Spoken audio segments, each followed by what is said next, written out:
이 땅에 존재하는 모든 존재들은 하나님께서 친히 만들어 놓으신 이 창조 원리에 순응하면서 살아갈 때 가장 행복한 삶, 가장 의미 있는 삶, 가장 아름다운 삶을 살게 되어 있는 것입니다. 예를 들어 물고기는 비록 물속에 상어와 같이 무서운 포식자들이 있다 할지라도 그래도 물속에서 살아갈 때 가장 안전하고 행복한 삶이 되는 것입니다.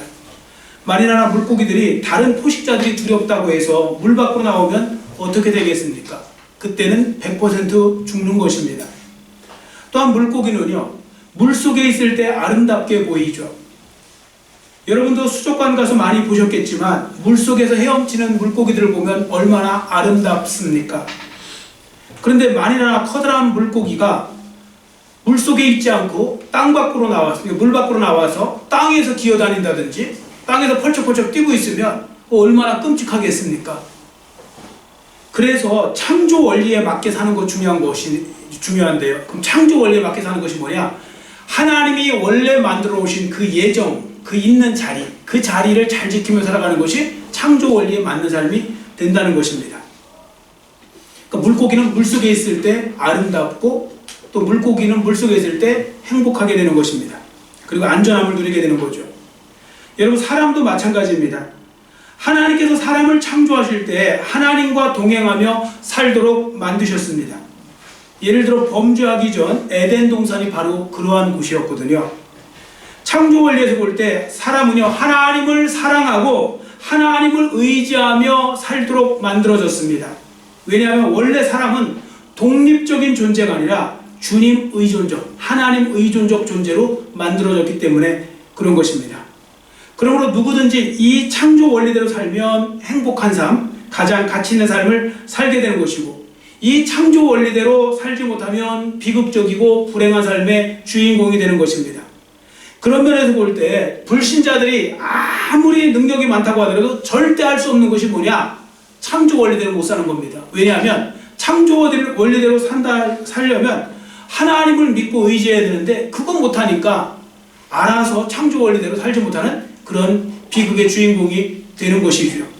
근데 지금 보세요. 그래서 마귀가 하는 일이 뭔지 아십니까? 마귀는 자꾸 사람들을 부추겨 갖고요, 너희는 독립적 존재다. 너희는 독립적 존재다. 하나님을 믿을 이유도 없고 하나님을 믿을 필요도 없고 하나님을 믿어서도 안 된다. 왜 스스로 자기를 약화시켜서 하나님을 따르느냐? 너희가 주인이다 이러면서 너가 주인이라는 것을 강조하는 그런 문화 속에 우리가 그런 시대 속에 살고 있는 거죠. 그게 마귀가 쓰는 가장 중요한 작전 중 하나가 되는 것입니다. 그래서 우리는 조심하셔야 됩니다. 자, 그러면 예수님을 믿는 우리는 어떨까요? 우리는 얼마든지 창조 원리대로 살 수 있는 분들입니다. 여러분, 창조 원리대로 여러분들 살 수 있는 분들이거든요. 단지 문제가 뭐냐? 문제는 하나님을 의지하며 살아가야 하는 것을 알면서도 그렇게 살지 않는다는 겁니다. 그렇게 살고 있지 않다는 거죠. 성경에 보시면 이러한 죄가 더 크다고 기록하고 있습니다. 야고보서 4장 17절 말씀인데요. 자, 야고보서 4장 17절을 앞에 보시고 같이 읽도록 하겠습니다. 그러므로 사람이 선을 행할 줄 알고도 행하지 아니하면 죄니라. 아멘. 사람이 하나님을 의지하며 살아가야 함을 뻔히 알고도요, 여전히 하나님 없는 사람처럼 사는 것은 큰 죄가 된다는 겁니다. 모르고 죄 짓는 거랑요, 알고 죄 짓는 건 다릅니다. 여러분, 크리스찬들이 기억하셔야 될 것은 모르고 죄 짓는 것보다요, 내가 알잖아요. 알고도 일부러 죄 짓는 건요, 하나님께서 판단하는 기준이 달라요. 그래서 알고도, 선을 행할 줄 알고도 행하지 않으면 죄뿐만 아니라 더 큰 죄가 된다는 것을 여러분이 기억하실 필요가 있습니다. 자, 그러면 우리는 어떻게 하나님 의존적인 삶을 살아갈 수 있을까요? 자, 본문에 보시면 중요한 메시지 하나가 들어있는데요. 그게 바로 뭐냐? 하나님 의존적 존재로 살고 싶으면 여호와 하나님을 앙망하는 삶을 살라는 겁니다. 자, 누구든지 여호와 하나님을 앙망하는 삶을 살면 하나님 의존적 삶으로 전환될 수밖에 없다는 거죠. 그 이유가 뭐냐면, 자, 그 이유를 우리가 보시려면 앙망하다는 말을 먼저 보겠습니다. 자, 31절에 보시면 앙망하다는 말이 나오죠. 앙망하다는 말은 간절한 마음으로 우러러본다, 뭐 그런 뜻인데요. 앙망한다는 거, 간절한 마음으로 우러러본다. 근데 이게 무슨 뜻인가 하면 사모하고 인내하며 도움 혹은 구원을 기다린다. 그런 뜻입니다. 우리 기독교적인 보면 하나님을 사모하고 인내하며 하나님의 도움 혹은 하나님의 구원을 기다린다. 그런 의미가 되는 것입니다. 그리고 성경에 보시면 하나님이 강조하여 하시는 말씀 중에 하나가 바로 뭐냐면요, 하나님을 앙망하고 사모하는 삶을 살라는 겁니다. 그렇습니다. 하나님께서는요, 우리가 하나님을 사모하고 앙망하기를 원하십니다. 그래서 시편 107편 9절에 보시면 시편 107편 9절에 그가 사모하는 영혼에게 만족을 주시며 줄인 영혼에게 좋은 것으로 채워주신다고 말씀하고 있습니다. 누구에게 만족을 주세요? 사모하는 영혼에게. 하나님을 사모하는 영혼에게 하나님은 만족을 주신다고 했습니다. 자, 베드로전서 2장 2절에 보시면 베드로전서 2장 2절에 갓난 아기들 같이 순전하고 신령한 젖을 사모하라고 했습니다. 여기서 신령한 젖은 바로 하나님 말씀을 의미하는 겁니다. 자, 하나님 말씀도요, 간절히 사모하면 하나님께서 그 말씀을 통해 은혜를 주신다, 그 말씀입니다. 자, 그러면 왜 하나님께서는 하나님의 자녀들로 하여금 하나님을 앙망하고 사모하는 삶을 살기를 원하실까요? 예를 한번 들어보겠습니다. 어떤 사람이 지금 무언가를 간절히 사모하고 있어요. 예를 들어서 여러분이 지금 무언가를 간절히 사모하고 있습니다. 그럼 한번 생각해 보세요. 그 이유가 뭘까요? 왜 그걸 사모하고 있습니까? 왜 그 사람이나 그 어떤 일을, 어떤 존재를 사랑하고 있습니까? 왜 사모하고 있습니까? 그 이유는 사랑하기 때문이고 기뻐하기 때문일 겁니다. 그것을 인해서 내가 사랑하고 기뻐하니까, 또 그걸 귀중히 여기니까, 소중히 여기니까 사모할 것입니다. 그리고 또 한편에서 보면 그것을 믿고 의지하기 때문에 사모하는 것일 것입니다. 그렇습니다. 사람들은요, 자기가 사랑하고 자기를 기쁘게 해주고 자기가 믿고 자기가 귀중히 여기는 것에 대해서는 본능적으로 사모하고 바라보게 되어 있습니다. 지금 내가 가장 사모하는 것이 무엇인가, 내가 누구를 가장 사모하는가를 알고 싶으면 지금 내가 누구를 가장 사랑하고 가장 귀하게 여기고 가장 기뻐하고 가장 믿고 의지하는지를 보시면 금방 답이 나오는 것입니다. 어떤 사람은 그 대상이요, 자식일 수도 있고요, 남편일 수도 있고 아내일 수도 있고 어떤 권력일 수도 있고 돈일 수도 있고 뭐 재물일 수도 있고 뭐 그렇습니다. 하여간 나의 마음을 가장 빼앗아가는 것, 지금 나의 마음을 가장 빼앗고 있고 나의 마음을 가장 집중시키고 있는 것, 그게 바로 내가 사랑하는 거고 내가 사모하는 것입니다. 자, 그럼 이 시간 자문해 보시기 바랍니다. 여러분이 지금 가장 사모하는 존재는 무엇입니까? 누구입니까? 우리 주님 예수 그리스도가 되시기를 축원합니다. 우리가 가장 사모하는 존재는 예수님이, 하나님이 되셔야 됩니다. 우리 하나님 아버지가 그렇게 소원하시거든요. 그리고 우리 하나님 아버지가 그런 걸 원하세요. 자, 시편 기자가 고백했던 고백을 우리가 나의 고백이 되기를 원하는 마음으로 한번 읽어보기를 원하는데요. 자, 앞에 보시고 시편 73편 25절 같이 읽습니다. 하늘에서는 주 외에 누가 내게 있으리요, 땅에서는 주밖에 내가 사모할 리 없나이다. 아멘. 여러분, 이 고백이 진짜 고백이 되기를 원합니다. 립 서비스 말고요, 진짜 고백. 땅에서는 주밖에 내가 사모할 리 없나이다. 주님을 가장 사모합니다. 이렇게 고백하는 거예요. 여러분, 성도들이 주님만을 사모하고 주님만을 앙망하는 삶을 살아가야 되는데, 또 다른 그 이유가 그렇게 살아가야 되는 또 하는 이유가 있는데요. 그건 뭐냐? 그래야 우리가 날마다 고백하는 신앙 고백과 일치되기 때문에 그런 겁니다. 자, 생각해 보세요. 여러분, 날마다 삶 속에서 어떻게 고백하고 있습니까? 하나님, 제가 하나님 제일 사랑합니다. 자, 이렇게 고백하시죠. 여러분, 이렇게 고백하십니까? 하나님 제일 사랑한다. 하나님 제가 제일 사랑하는 거 아시죠? 이렇게 고백하고 기도하는 분들 많으실 겁니다. 저는 지금까지 제가 하나님 두 번째 사랑해요, 이런 말 들어본 적 없어요. 어쨌든 그냥 말이라도 하나님 제가 제일 사랑하는 거 아시죠? 제가 하나님 제일 사랑합니다. 또 제일 사랑하기를 원합니다. 이렇게 하는 건 많이 들었습니다. 하나님이 가장 나의 큰 기쁨이라고 고백하죠. 하나님만 믿겠다, 하나님만 의지하며 살겠다, 우리의 입으로 수없이 고백합니다. 또한 우리는 날마다 하나님을 가장 귀한 분이라고, 가장 존중한다고, 그리고 가장 보석처럼 여긴다고 우리는 그렇게 고백합니다. 그러면 여러분, 우리가 하나님에 대한 이 많은 고백들이 사실임을 어떻게 우리가 증명할 수 있을까요? 그건요, 바로 여러분께서 삶 속에서 주님을 정말로 앙망하고 주님을 사모하는 마음, 그런 마음을 갖고 살 때 이게 다 증명되는 겁니다. 앞에 그래서 말씀드린 거예요. 내가 하나님을 정말 사모하잖아요. 그럼 나는 하나님을 가장 사랑하게 되어 있고, 하나님으로 인해서 기쁘게 되어 있고, 하나님만 의지하게 되어 있고, 하나님을 바라보게 되어 있고, 뭐 이런 모든 것이 다 갖추어지는 것입니다. 그래서 주님은 우리를 향해서 주님을 앙망하기를 원하신다고 말씀하고 있는 겁니다. 여러분 모두 정말로 주님께서 여러분과 저의 중심을 보실 때, 아무개야, 내가 정말 나를 간절히 사모하는구나, 내가 정말로 나를 이렇게 사랑하고 나만 바라보고 있구나, 이런 소리를 들으시기를 축원합니다. 그렇지 않으면 지금 많은 성도들은 아마 주님이 보실 때 참 기가 막히실 겁니다.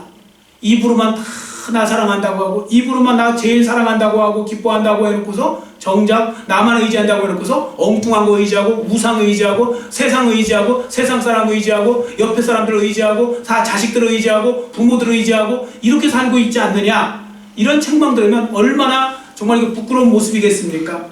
여러분 정말 우리가 주님을 바라보고 주님을 사랑하잖아요. 그럼 주님이 책임져 주실 거라고 분명히 저는 믿습니다. 이 믿음 가지고 살아가시기를 축원합니다. 실제로 시편에 보시면요, 정말로 하나님을 기가 막히게 사랑하는 분들, 사모하는 분들의 모습들이 나오고 그 고백들이 나오거든요.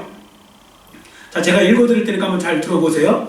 시편 119편 123절입니다. 시편 119편 123절에 보시면, 내 눈이 주의 구원과 주의 의로운 말씀을 사모하기에 피곤하니이다. 하나님의 말씀을 사모하기에 피곤하대요. 여러분, 누군가를 정말 사모하잖아요. 그럼 피곤한 거 아세요? 그 경험해 보셨어요? 여러분, 게임 좋아하는 분들 있잖아요. 그 게임 열심히 하잖아요. 정말 그냥 몇 시간 정말 어떻게 밥도 굶어가면서 하는 분도 있더라고요. 얼마나 좋으면 그렇게 할까요? 그럼 그 사람은 뭐 육신의 힘이 넘칠까요? 피곤해요. 피곤한 거라고요, 그것이.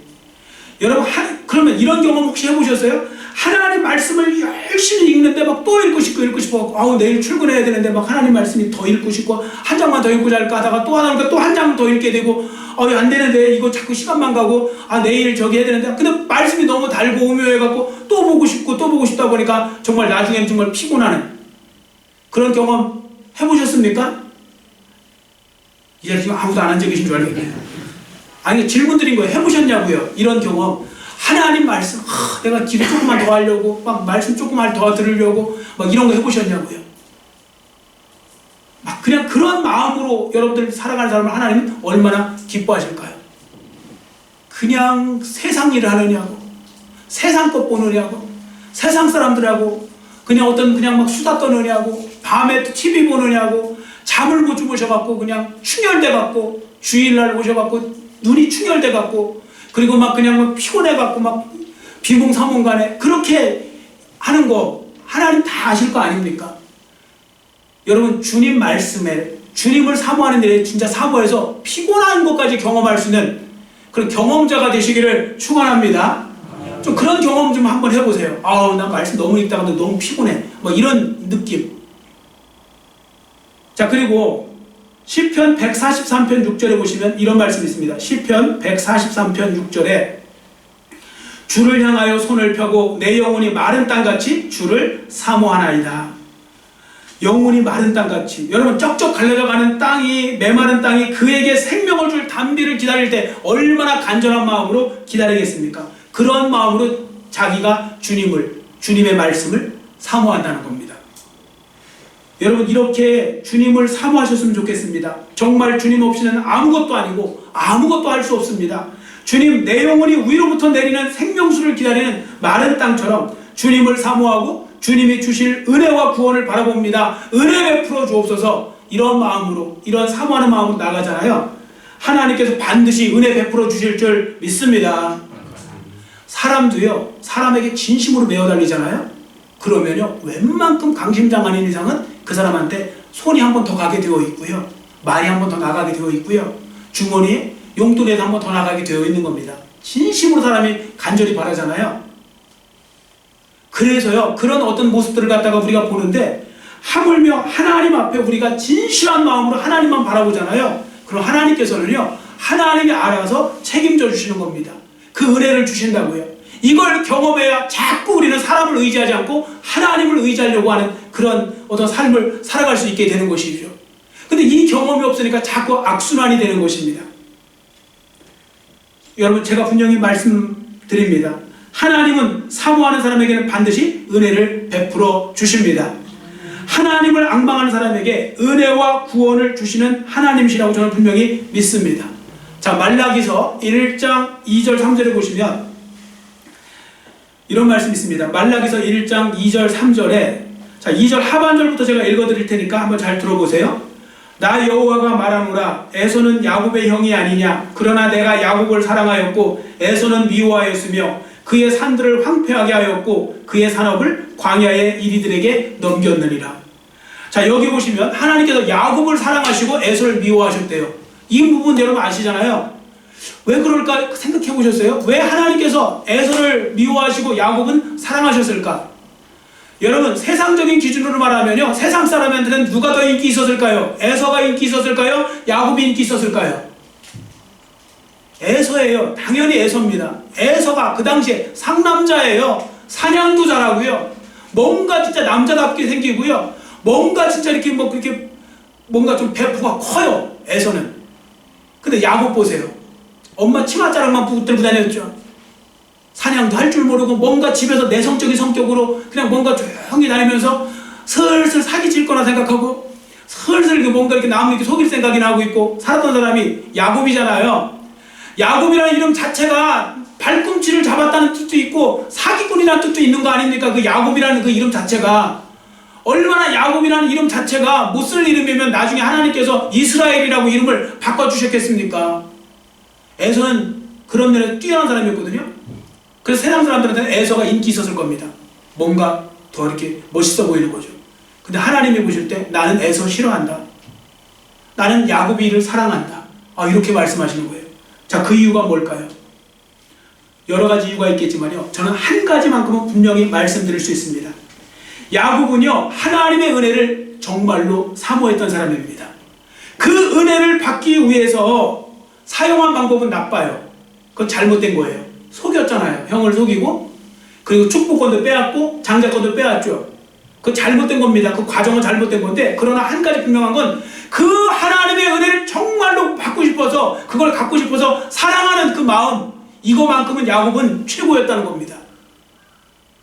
반면에 에서를 보세요. 세상적으로는 뛰어났는지 모르지만 하나님의 은혜를 소홀히 여겼습니다. 하나님이 자기에게 축복권과 장자권을 줄 수 있는 그 기회를 받을 수 있는 기회를 주셨는데 그걸 소홀히 여겼습니다. 어느 정도로 소홀히 여겼는가 읽어볼까요? 자, 히브리서 12장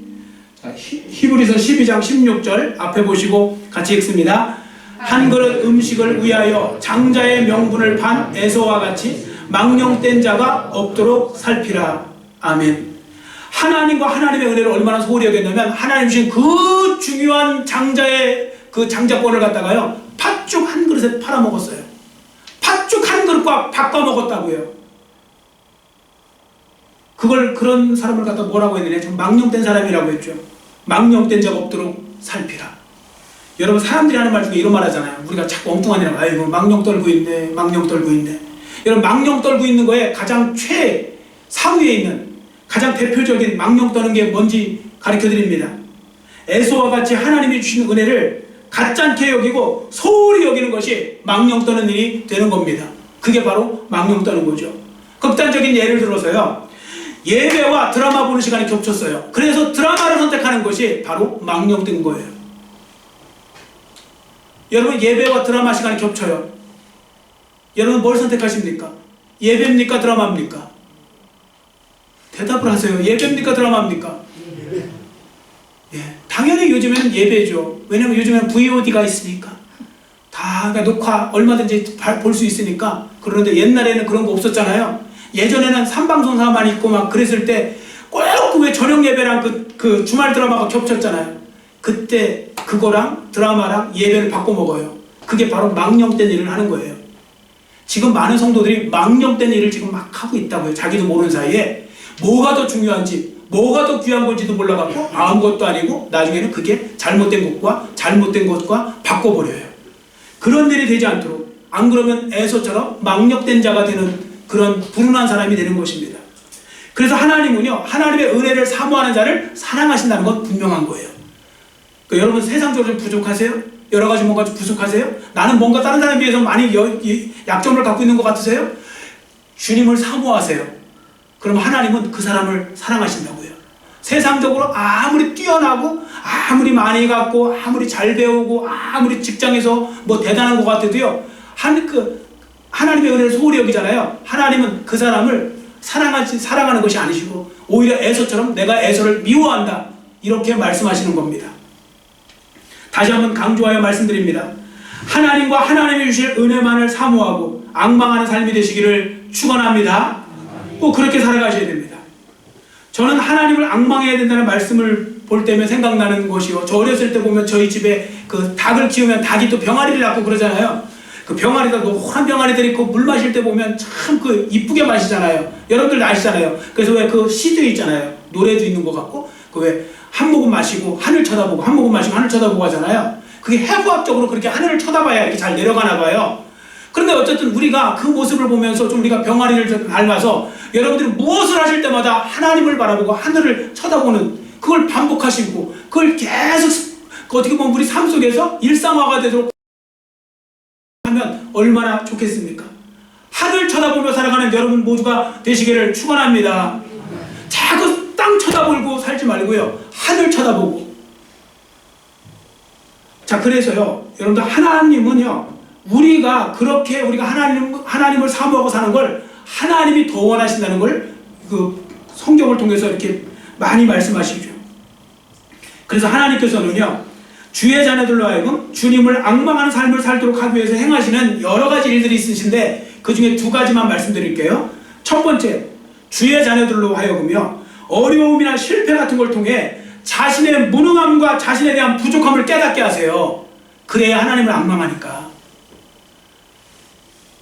여러분, 성도라고 하면서도요, 주님을 의지하지 않는 것은 시간이 없어서 바빠서 주님을 의지하지 않는 게 아니고요, 자신이 무능한데 부족한지도 모르고 무능한지도 모르고 굉장히 대단한 줄 알고 있기 때문에 자기는 지금 아무것도 의지하지 않고 나는 내 힘대로 살 거야, 이렇게 생각한다는 겁니다. 사람은 누구든지요, 얼마든지 자기가 무능하고 연약하고 부족한 사람인지를 알게 되면 하나님 안 붙들 수가 없다는 겁니다. 저 목회해 오면서요, 많은 사람들 만났지 않습니까? 그런 분들 중에요, 세상적으로 잘 되고 순탄하고 뭐 일 손대는 것마다 잘 되고 그러면요, 그런 분들이 어느 날 갑자기 막 사업적으로 어렵고 일적으로 어렵고 가정적으로 어렵고 그래서 이제 막 정말 곤란한 상황이 된 거예요. 어려운 상황. 그때 그분들이 깨달아요. 아, 내 힘으로 할 수 있는 게 다인 줄 알았는데 다가 아니구나. 내 힘으로 할 수 없는 게 더 많구나. 이걸 깨닫게 되는 겁니다. 자, 그리고서 그런 사람이 주님 앞에 돌아오는 거죠. 그리고서 이렇게 고백하는 겁니다. 하나님, 저는 하나님의 도움 없이는 아무것도 할 수 없는 사람입니다. 여기까지 오게 되는 것입니다. 자, 두 번째로 주의 자녀들로 하여금 환난과 고통을 통하여 하나님을 사모하게 하시는 겁니다. 주의 자녀들로 하여금 환난과 고통을 통하여 하나님을 사모하게 하신다는 걸 기억하셔야 됩니다. 이 경우도 조금 전과 이제 그 연관이 있거든요. 왜냐하면 대개 사람들이 자신의 무능함과 연약함을 깨닫게 될 때 환난과 고통 속에 있을 때가 많기 때문입니다. 여러분, 성도들의 삶을 보십시오. 삶이 편안할 때는요, 하나님을 잘 안 찾아요. 여러분, 삶이 편안하면 하나님이 주신 복 아닙니까? 그러면 더 찾아야 되는 거 아니에요? 더 감사해야 되고 더 찾아야 되는데 안 찾아요.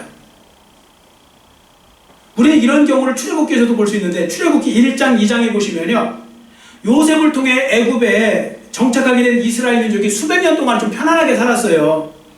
그런데 새 왕조가 일어났는데 그 왕조는요, 요셉이 그 협조했던 왕조가 아닌 다른 왕조가 일어났어요. 힉소스 왕조라고 그래서요, 그 앞에 왕조를 몰아내고서 새 왕조가 된 거거든요. 그러니까 당연히 요셉의 어떤 그런 상황도 그 옛날 편, 그 9세대 편이었기 때문에 원수가 되잖아요. 그래서 그때 그 사람들이 밉보이기 시작한 거예요. 그리고서 이스라엘 백성들을 들들 볶습니다. 새 왕이. 그러자 그때 어떤 일이 벌어졌는지 출애굽기 2장 23절 말씀 우리 한번 같이 읽도록 하겠습니다. 출애굽기 2장 23절 같이 읽습니다. 여러 해 후에 애굽 왕은 죽었고 이스라엘 자손은 고된 노동으로 말미암아 탄식하며 부르짖으니 그 고된 노동으로 말미암아 부르짖는 소리가 하나님께 상달된지라. 아멘. 자 보세요. 평안할 때는 기도했다는 소리가 없어요. 출애굽기에 보면. 그런데요, 고난을 당하니까 하나님께 부르짖더라는 겁니다. 제가 여기서 신앙교육을 좀 하나 말씀드리고 싶은데요, 사실 여러분들 신앙교육이 자녀들 신앙교육 잘 안 돼요. 마음대로. 그쵸? 그냥 우리 생각에는 막 믿음이 쫙쫙 컸으면 좋겠고 막 그냥 1등 됐으면 좋겠는데 믿음에 있어서만큼은 안 되잖아요. 그래서 답답할 때도 많고 정말 속상할 때도 많잖아요. 그런데 여러분, 신기한 건요, 정말 이제 그런 사람들이 그러다 보면 이제 고난과 고통을 당할 때가 반드시 와요. 그럼 그때요, 하나님을 찾아요. 제일 좋은 거 그 고통 안다고 찾으면 제일 좋은데 여하튼 중요한 건 찾더라니까요. 이스라엘 백성들이 편안할 때 그냥 안 찾고 있다가도 조상 대대로 물려받은 신앙교육이라는 게 있었거든요. 그러니까 갑자기 어려움 당하니까 그래도 여기서 바알 안 찾고 하나님께 부르짖더라는 겁니다. 하나님께 부르짖는 때가 오는 거죠. 그래서 그냥 되든 안 되든 신앙교육 잘 시켜놓는 게 중요한 겁니다. 어쨌든 시켜놓으면 그게요 다 이렇게 또 남아있어갖고 정말 필요할 때는 하나님께 돌아오는 이제 그런 일들이 벌어지는 것이죠. 그런 은혜가 있는 겁니다. 그러니까 사람이 이렇게 언제 어떤 일이 벌어질지 아무도 모르잖아요. 그러니까 미리미리 어떤 그런 교육이 되어 있으면 그냥 하나님이 바꾸시는 겁니다. 제가 옛날에 한번 말씀드리지만 저도 한번 이제 그 교회에서 시험 들어갔고, 그때 목사님한테 시험 들어갔고, 청년 때 어느 날 이제 목사님한테 진짜 시험 들은 거예요. 해도 지금 생각해도 목사님 너무 하셨어요, 저한테. 그래서 그날 진짜 교회 가기가 싫더라고요. 수요예배도 안 빼먹었었거든요, 저는. 근데 그 수요예배를 가야 되는데 가기 싫더라고요. 그래서 어디 갈까? 에라 모르겠다. 어차피 지금 교회 나온다고 나왔는데 극장 가보자, 오랜만에. 그래서 극장을 간 거예요. 영화 표를 끊었어요. 표 끊고서 기다리고 있는데 화장실 들렸다가 갈까 하고서 이제 화장실 들어가서 이제 있는데 갑자기 옆에, 여름이었는데요, 옆에 창문이 열렸는데 옆에가 그 청주에 큰 교회가 있어요. 그 옆에 옛날 큰 교회인데 거기서도 또 창문을 열어놓고 찬양을 부르는 거예요. 예배 시간이 거의 이제 되게 한 7시쯤 되니까 막 찬양을 부르는데 막 박수 치며 찬양을 부르는 거예요. 그래서 그 찬양을 막 부르는데 그 소리에 제가 갑자기 소변을 보다 말고 내가 지금 뭐 하고 있는 거지? 뭐 이런 생각에 바로 그때부터 달려가 갖고요. 거기 멀지 않은 거리에 있었거든요, 교회가. 그래서 거기서 예배를 드린 기억이 나요. 그냥 평상시에 뭘 해놓으면요, 이게 뭐가 말씀이 있고 이렇게 있으면요, 그게 어느 순간에 막 그렇게 하나님께서 그런 계기를 만들어 주세요. 뭐 요 예화는 좀 다른 예화였지만 신앙교육도 시켜놓잖아요. 그럼 어느 순간에 그게 돌아오게 만들어주는 그 불쏘시개가 된다고요. 그러니까 너무 자식들 말 안 들어도 속상해하지 마시고요. 때 되면 하나님께서 돌이키시고 때 되면 하나님께서 인도하신다는 것도 여러분들 기억하시면 좋겠습니다. 자, 여하튼 그 이스라엘 백성들은 갑자기 환난과 고통을 당할 때 그렇게 주님을 부르듯이 우리에게도 그런 사인을 주시는 거예요. 여러분 잘 보세요, 저를. 여러분들 지금 힘들고 어려운 일이 갑자기 생기잖아요. 그럼 원망하지 마세요. 불평하지 마세요. 남 탓하지 마세요. 자기 탓도 하지 마세요. 하나님께서 내가 더 하나님 붙들으라고, 하나님 붙잡으라고, 하나님을 바라보라고 사인을 주시는구나. 나를 경고하시는 거구나. 나한테 신호를 주시는 거구나. 그렇게 생각하고 주님을 바라보잖아요. 반드시 하나님께서 답을 주실 줄 믿습니다. 그러니까 여러분들 하나님을 바라보는 게 중요한 거예요. 그러니까 무조건 하나님 바라보세요. 무조건. 그러면 하나님이 답을 주십니다. 자, 그러면 하나님께서 본문을 통해 우리가 주시는 말씀이 있는데, 그러면 주를 앙망하는 사람에게 주는 복은 무엇일까요? 간략하게 3가지만 말씀드리겠습니다. 첫 번째, 새 힘을 주십니다. 새 힘. 자, 31절 우리 한번 같이 읽겠습니다. 31절 말씀 같이 읽습니다. 오직 여호와를 앙망하는 자는 새 힘을 얻으리니 독수리가 날개치며 올라감 같을 것이요 다른 박질하여도 곤비하지 아니하겠고 걸어가도 피곤하지 아니하리로다. 아멘. 여러분, 힘의 근원이 하나님께 있습니다. 하나님이 은혜를 주시면 진짜 힘을 주시잖아요. 어떤 속에서도 힘을 낼 수가 있습니다. 자, 사사기 5장 31절 앞에 보시고 같이 읽습니다. 여호와여, 주의 원수들은 다 이와 같이 망하게 하시고 주를 사랑하는 자들은 해가 힘있게 도듬갑게 하시옵소서. 아멘. 하나님께서 하나님을 사랑하고 하나님을 앙망하는 여러분에게 매일매일 새 힘을 공급해 주시기를 축원합니다. 새 힘을 공급해 주실 것입니다. 여러분, 예배가 좋은 것이 뭡니까? 세상에서 살 때 힘들고 지친 일이 있었지만 주님 전에 나와서 예배 한번 드리고 나가면 다시 힘이 나서 가는 거 아닙니까? 그런 면에서 저도 일부 예배 때도 말씀드렸지만요, 저는 참 복이 있는 사람입니다. 왜 복이 있느냐? 저는 여러분들 말씀만 듣잖아요. 근데 저는요, 말씀을 준비하잖아요. 말씀 준비하는 건 오래 걸리잖아요. 막 7시간도 걸리고 막 그렇거든요. 이거 말씀 하나 준비하려고 그러면. 그럼 여러분 그 말씀 준비할 때요, 그 시간에 하나님께서 그 말씀을 준비하면서 힘을 주세요. 그리고 또 전하면서 힘을 주세요. 여러분 들으면서 힘을 얻잖아요. 못 얻는 분들도 있고. 근데 저는 항상 힘을 얻어요. 왜? 저는 제일 정신 차리고 지금 제가 여기서 제일 정신 차리고 하잖아요. 왜? 설교를 해야 되니까. 준비하면서도 은혜 주시고요, 전하면서도 은혜를 주세요. 안 그랬으면 제가 이 자리에 서 있지도 못해요.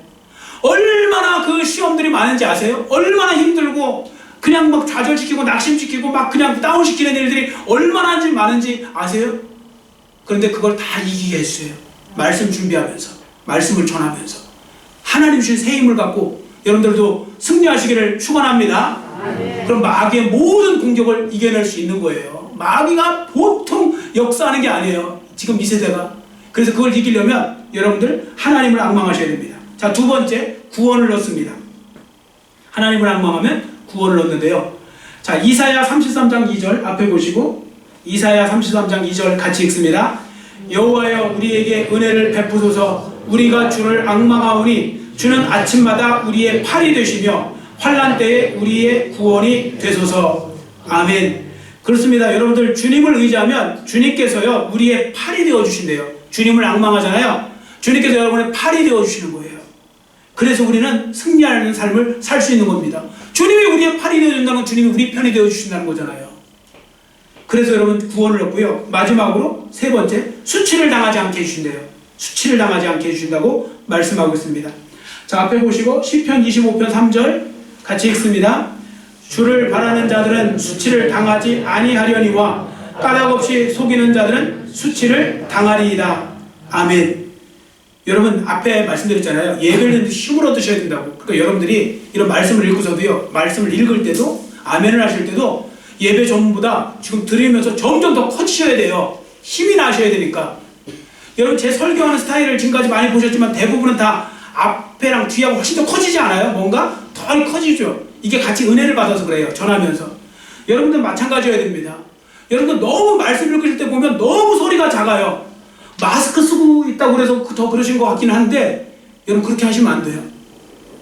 그런 분들이 막 평상시에 막 싸울 때는 목소리가 얼마나 큰지, 노래방 가서 노래할 때는 얼마나 큰지, 평상시에 그 세상 사람들마다 히히덕거릴 때는 얼마나 그게 큰지, 말씀, 아멘할 때, 찬양할 때 정말 크게 하세요. 하나님 그거 다 보고 계세요. 여러분 하나님 앞에 진심으로 예배하시기를 축원합니다. 아, 꼭 그렇게 하셨으면 좋겠어요. 정말로. 지금 반대로 살아가니까 하나님께서 야, 어떻게 너 세상 이야기하면서 떠들 때보다도 소리가 더 작냐, 이렇게 말씀하지 않으실까 저는 사실 두렵습니다.